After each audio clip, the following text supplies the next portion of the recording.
Kerjasama dengan Sumbawa Juta Raya tidak memiliki hubungan afiliasi maupun potensi benturan kepentingan. Peron membukukan penurunan laba bersih menjadi 140,49 juta dolar Amerika.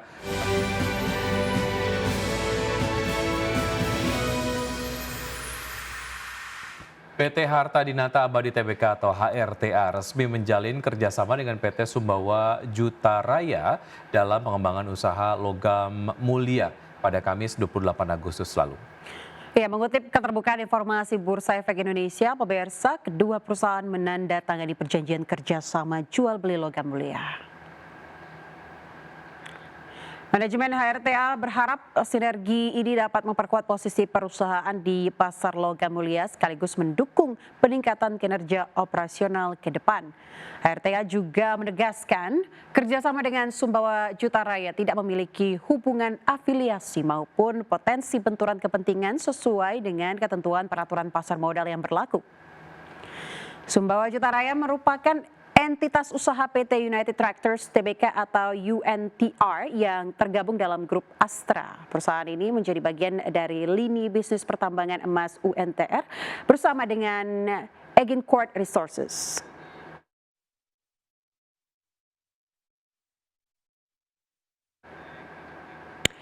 PT Adaro Minerals Indonesia Tbk pemirsa mencatatkan penurunan kinerja sepanjang semester 1 2025. Ya, berdasarkan laporan keuangan per 30 Juni 2025, Perseroan membukukan penurunan laba bersih menjadi 140,49 juta dolar Amerika atau setara dengan 2,28 triliun rupiah. Adapun Perseroan membukukan pendapatan usaha sebesar 443,94 juta dolar, turun 26,87% dibandingkan periode yang sama di tahun sebelumnya. Setelah dikurangi berbagai beban dan diefisiensikan, laba bersih tahun berjalan yang dapat diatribusikan kepada pemilik entitas induk turun 43,52% secara tahunan dibandingkan dengan raihan laba bersih pada tahun sebelumnya sebesar 248,76 juta US dollar atau setara dengan 4,03 triliun rupiah.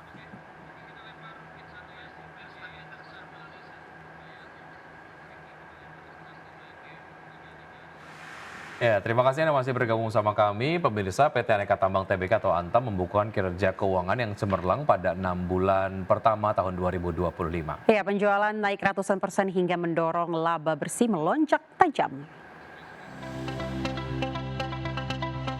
PT Aneka Tambang Tbk atau ANTM membukukan kinerja keuangan yang cemerlang pada 6 bulan pertama tahun 2025. Penjualan naik ratusan persen hingga mendorong laba bersih melonjak tajam. Berdasarkan laporan keuangan di Bursa Efek Indonesia, Antam meraih penjualan senilai 59,02 triliun rupiah pada semester pertama 2025. Angka ini melonjak 154,51% year on year dibandingkan periode yang sama tahun 2024 yang hanya sebesar 23,19 triliun rupiah. Kenaikan terutama didorong oleh penjualan logam mulia dan pemurnian yang naik hingga 162,30% year on year. Penjualan nikel juga naik 124,86% secara tahunan menjadi 7,87 triliun rupiah, serta penjualan bauksit dan alumina yang meroket 101,89% year on year menjadi 1,46 triliun rupiah. Di saat bersamaan, beban pokok penjualan ikut melonjak 139,64% menjadi 50,78 triliun rupiah, serta beban usaha naik 42,86% menjadi 2,10 triliun rupiah. Meski beban meningkat, Antam mampu mencatat laba usaha 6,14 triliun rupiah atau melonjak lebih dari 1000% year on year. Laba bersih yang dapat diatribusikan kepada pemilik entitas induk turut naik 203,23% menjadi 4,70 triliun rupiah pada semester 1 2025. Total aset perseroan tercatat 48,38 triliun rupiah yang terdiri atas liabilitas 14,67 triliun rupiah dan ekuitas 33,71 triliun rupiah. Berbagai sumber, IDEX Channel.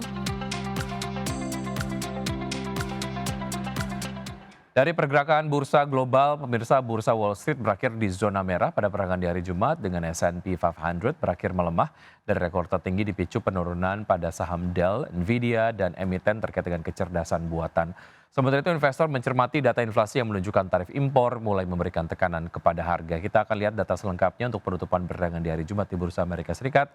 S&P 500 turun 0,64% ke level 6.460 sehari setelah mencatatkan rekor penutupan tertinggi. Nasdaq Composite melemah 1,15% ke 21.455 dan indeks Dow Jones Industrial Average turun 0,2% di level 45.544. Dari bursa saham Eropa, pemirsa, yang ditutup melemah di hari Jumat pekan lalu dipicu oleh tekanan pada saham perbankan Inggris serta keraguan investor mengenai data ekonomi Amerika Serikat dan zona euro. Indeks Stoxx 600 turun 0,64% ke posisi 550,14 dan membukukan kerugian mingguan pertama dalam 4 pekan terakhir. DAX Jerman turun 0,57% ke posisi 23.902, FTSE 100 Inggris melemah 0,32% ke level 9.187. Terima kasih Anda masih bergabung sama kami. Pemirsa, indeks harga saham gabungan atau IHSG berhasil memangkas pelemahan setelah koreksi dalam secara intraday di perdagangan di hari Jumat pekan lalu. Laju pelemahan terbatas ditopang penguatan saham konglomerasi, DSSA dan juga AMMN.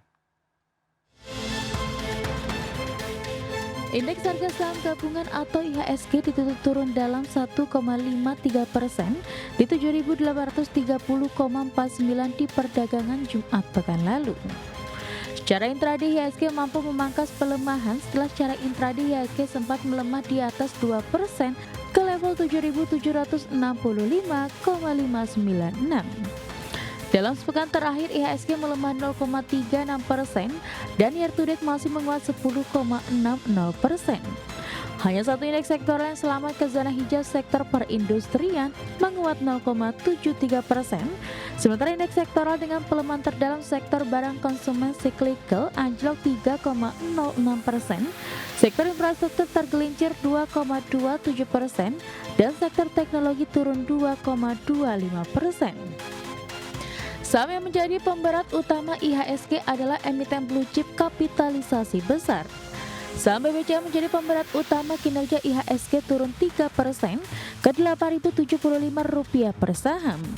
Saham BBRI ditutup melemah 2,17% di level Rp4.050 per saham. Saham Brand ditutup melemah 2,96% di level Rp9.025 per saham. Saham Telkom ditutup melemah 1,67% di level Rp3.130 per saham.